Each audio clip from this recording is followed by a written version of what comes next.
تاسو د میډیا یو جهان مننه کوم. دا الو پول دی او نن زمونږ ممبرشپ کارډونه دلته تاسو ګورئ جوق تر جوق خلک را روان دي ډېر په ګڼ تعداد باندې. اصل کې د تحریک انصاف چې څونه کارکنان دي عهدهداران دي او څومره ووټران دي هغه په دې وطن باندې مین دي جي د دې وطن سره یې مینه ده. په دې مخکې ورځو کې چې د حالات خراب شوي نو ما یو پوسټ وکړ په هغې کې چا لیکلي چې یو صرف تحریک انصاف والا په دې باندې خفه دي چې دا روغه کېږي. خدای ډېر غلط سوچ و. هغه د خلکو ته پته ولګېده او مخکې چې د انډیا سره زمونږ کله حالات او تعلقات خراب شوي نو دا جنګ تحریک انصاف تقریبا ګټلی. په سوشل میډیا باندې یو مضبوط کمپین د پاکستان په حق کې د خپل فوج په حق کې داسې اوس هم په دې کې زمونږ چونکې ملک دی په دې باندې خفه کېږو. دا فوج زمونږ فوج دی، هره اداره زمونږ اداره ده او د ټولو پارټو وال نه زیات مونږ په دې وطن او په دې ادارو باندې مین یو.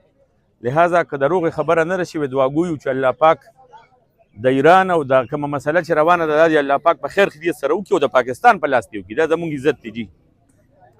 خو اندازه داسې ښکاري چې دا هم د عمران خان نه بغیر نه کېږي. دا اوس پته داسې لګي چې الله پاک به ولې انشاءالله دغه مخلص لیډر ازادوي او د ده په دې خوله باندې به انشاءالله دا روغه الله پاک کوي.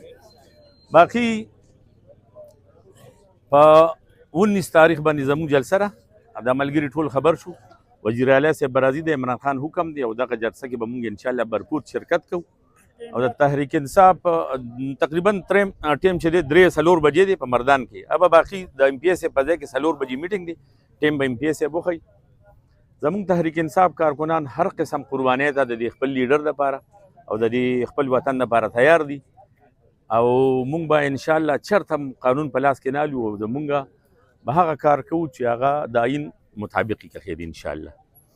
نو بس دغه یو خبره ده چې که د چا دا سوچ چې تحریک انصاف به کمزوري شي او ختم شي، دا سوچ چې غلط دی. تحریک انصاف والا نه په کار دی او نه په بل څه باندې پروا شته. دا د عمران خان او د دې وطن سره مینه ده او دا به انشاءالله د مرګه پورې زمونږ دا مینه د عمران خان سره انشاءالله.